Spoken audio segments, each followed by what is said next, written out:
China's automobile industry is imploding, driving them to dump billions worth of vehicles with price cuts up to 34%.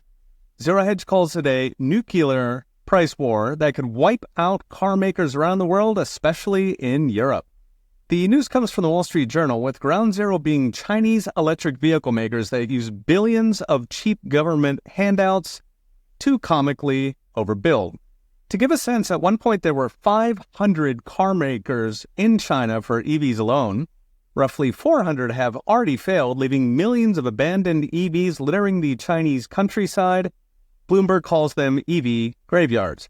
According to the Journal, out of the remaining 100-odd Chinese EV companies, just 2 are actually making money: BYD, Li Auto, and of course Tesla. The other 98 are burning billions of cash to stay afloat. The oversupply is driving even the healthy companies to slash prices, so BYD, which is the biggest car maker in China and number 6 worldwide behind Chrysler, just slashed prices by 34%.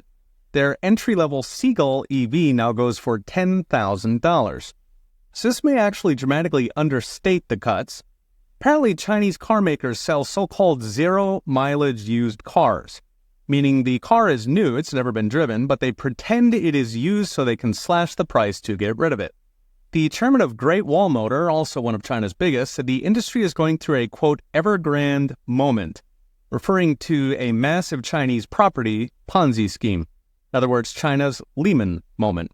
The spark is a bevy of Chinese cities ending EV subsidies because China's governments are running out of money. This matters because since Donald Trump's trade war, China has dumped roughly $1 trillion in stimulus to maintain the illusion that everything is fine, and to keep paying the millions of workers who otherwise might riot. Now, these have puffed up the economic data, so China reported 6.4% growth in retail sales in the first month of tariffs, but it turns out, like so much in China, the government bought the data. Now, China doesn't export any cars to the U.S., they're not allowed to by safety regulations, so instead, the dumping is going everywhere else. Reuters recently ran an article about a river of BYD cargo ships dumping cars into Brazil, which is wiping out the domestic car industry.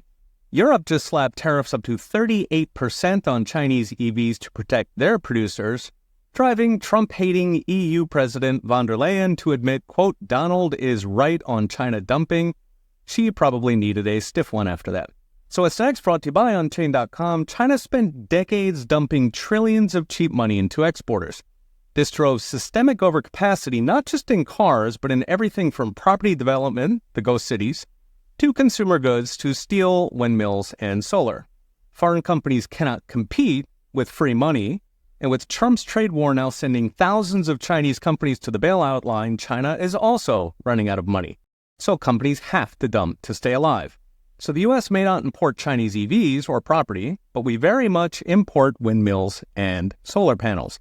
At least half of windmill components are imported, and up to 90% of solar panels, overwhelmingly from Chinese companies, meaning we are headed for our own Lehman moment, on the roughly $500 billion our own government dumped into so-called green energy, 1,000 cylinders, courtesy of the hilarious named Inflation Reduction Act grant factory.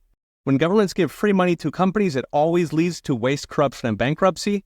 China is finding that out, and we are not far behind. Okay, we'll be watching. See you next time.